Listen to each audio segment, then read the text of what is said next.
مفتی طارق مسعود کے بیانات کے لیے مفتی صاحب کے آفیشیل چینل مفتی طارق مسعود سپیچز کو سبسکرائب کریں۔ کیونکہ اللہ تعالیٰ نے زندگی کے ہر شعبے میں ہماری رہنمائی کی ہے۔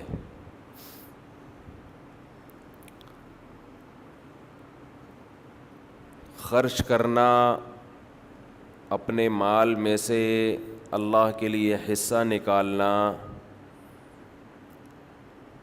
یہ بھی نماز کی طرح عبادت ہے۔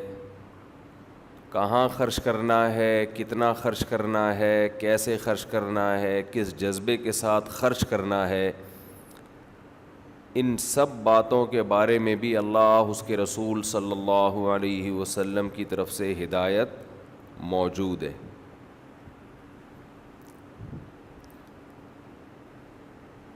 آج ہمارے ہاں افراط و تفریط بہت ہے۔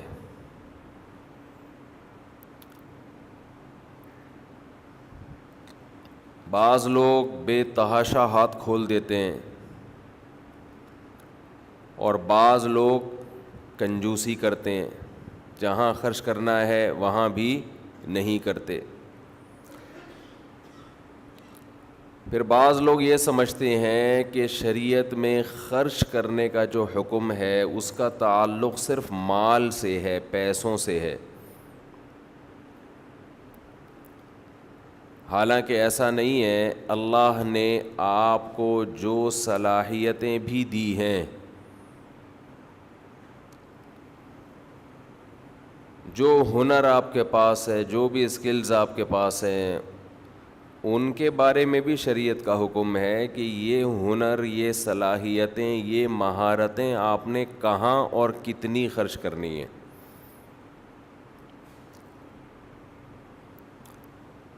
اللہ نے آپ کو نالج دی، علم دیا، تو یہ علم بھی خرچ کرنے کا حکم ہے۔ اللہ نے آپ کو طاقت اور قوت دی، پاور دی، تو اس طاقت کے بارے میں بھی آپ سے سوال ہوگا کہ آپ نے یہ کہاں خرچ کی، کتنی خرچ کی۔ یہ جو حدیث میں آتا ہے کہ قیامت کے دن جب تک 4 باتوں کا سوال نہ ہو جائے، انسان کے قدم اپنی جگہ سے نہیں ہلیں گے۔ ان میں ایک یہ بھی ہے کہ جوانی کو کہاں کھپایا۔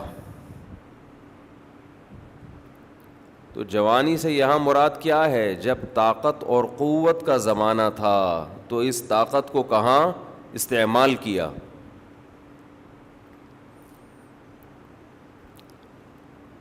اللہ نے آپ کو دماغ کی بھی ایک طاقت دی ہے، سوچنے کی، ہر انسان کو دی ہے اللہ نے۔ اس سوچنے کی طاقت کو کہاں کھپانا ہے۔ یہ نہیں کہ جو مرضی الٹا سیدھا سوچتے چلے جاؤ۔ لوگ آج سوچ رہے ہوتے ہیں الٹی الٹی چیزیں، فساد۔ اللہ نے آپ کو علم دیا ہے، اس علم کو کہاں استعمال کرنا ہے۔ بہت سے لوگوں کے پاس نالج ہے، وہ نالج تعمیر کے بجائے تخریب کاری میں، لڑائیوں میں استعمال ہو رہی ہے، لڑوانے میں استعمال ہو رہی ہے، پھوٹ ڈالنے میں استعمال ہو رہی ہے۔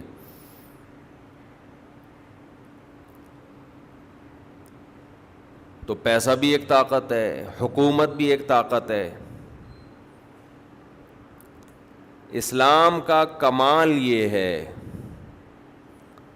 کہ قرآن میں اللہ کہتا ہے وَجَعَلْنَاكُمْ وَكَذَلِكَ جَعَلْنَاكُمْ أُمَّةً وَسَطًا، ہم نے تم کو معتدل امت بنایا ہے، بیلنسڈ معتدل امت۔ اس کا کیا مطلب ہے؟ جتنی قوتیں، جتنی صلاحیتیں، جتنی طاقتیں اللہ نے آپ کو دی ہیں، آپ اگر اسلام پہ چلتے ہیں تو مطلب ان تمام چیزوں میں توازن قائم رکھتے ہیں, بیلنس رہتا ہے آپ کا, وہ خراب نہیں ہوتا. غیرت بھی ایک قوت ہے انسان کے اندر, حیا بھی ایک قوت ہے. غیرت بھی اعتدال سے, حیا بھی بولیں اعتدال سے.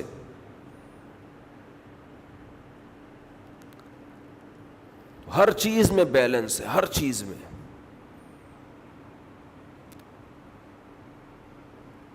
ایک عقل ہے مثال کے طور پر, سوچنے کی طاقت اللہ نے ہر ایک کو دی ہے.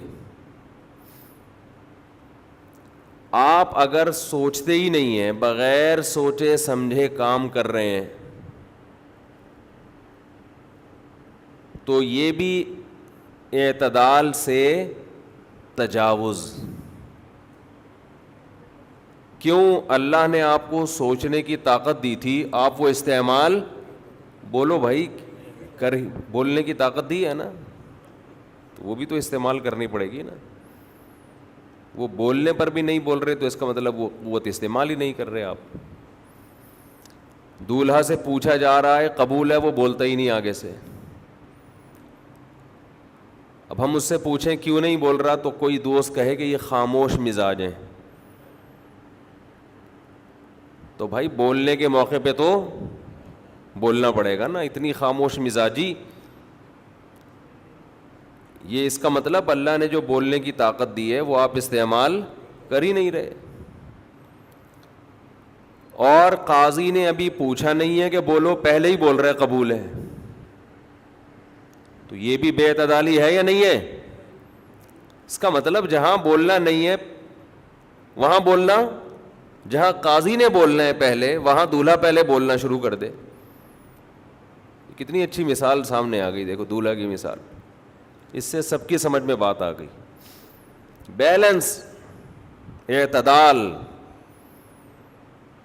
بولنا بھی ایک قوت ہے, طاقت ہے, ہر صلاحیت.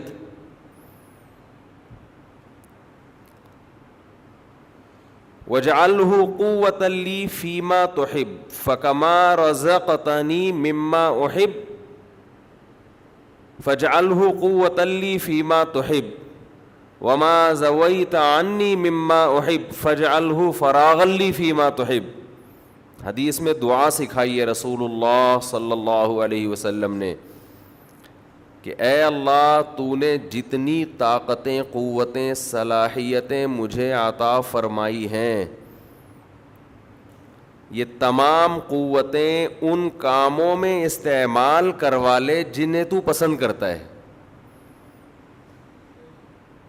ایسا نہ ہو یہ قوتیں استعمال ہی نہ ہو, اور ایسا نہ ہو کہ استعمال ہو تو غلط جگہوں پہ استعمال ہونا شروع ہو جائیں.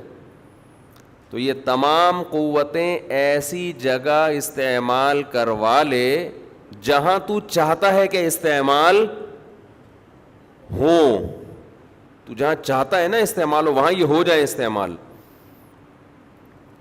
وَمَا زَوَيْتَ عَنِّي مِمَّا أُحِبُّ, اور جو صلاحیتیں تو نے مجھے نہیں دی یا جو نعمتیں تو نے مجھے نہیں دی, ان نعمتوں کا نہ ملنا یہ فراغت کا سبب بنا دے ایسی چیزوں میں جن سے تو خوش ہوتا ہے. بھائی دو ہی چیزیں ہوتی ہیں, یا تو آپ کی مرضی کی چاہتیں آپ کو ملی ہوں یا نہ ملی ہوں. تو ملنا بھی ذریعہ بن جائے کہ تیری رضا کا, اور نہ ملنا بھی ذریعہ بن جائے تیری رضا کا. کیونکہ بعض دفعہ کچھ چیز نہیں ملتی تو انسان فارغ ہو جاتا ہے, فارغ ہو کے اللہ کے کاموں میں لگ جاتا ہے. بعض دفعہ کوئی نعمت ملتی ہے تو خطرہ ہوتا ہے کہ یہ نعمت اس کو اللہ سے دور کر دے گی. تو مقصد کیا ہے؟ بس اللہ ہی کے کاموں میں لگ جائے کسی طریقے سے, ہدف ہی یہی ہے. آج قوتوں اور طاقتوں کو مقصد بنایا ہوا ہے, صلاحیتوں کو مقصد بنایا ہوا ہے.